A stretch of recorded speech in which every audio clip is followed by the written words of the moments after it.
So hello guys, so ito na.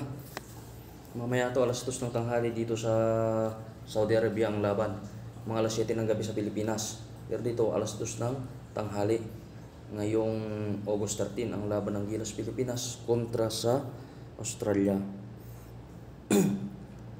Pero ito, sa butuhan, lamang na lamang ang Gilas Pilipinas ng 2% eh.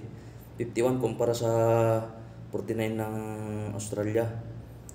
So, tingnan natin dito sa ano. Tingnan naman natin yung mga player natin. Unahin natin ng Pilipinas. So, ano sila Japit Aguilar, Justin Brownlee, AJ Edu. Yan sila. Lalo si Kevin Kiambao, ang ganda ngayon naman nilalaro niya. Sobrang ano siya. So, ito naman yung makakalaban nila. Yan, Australia. Si Xavier Cooks ang kilala ko dyan. So, si Galloway.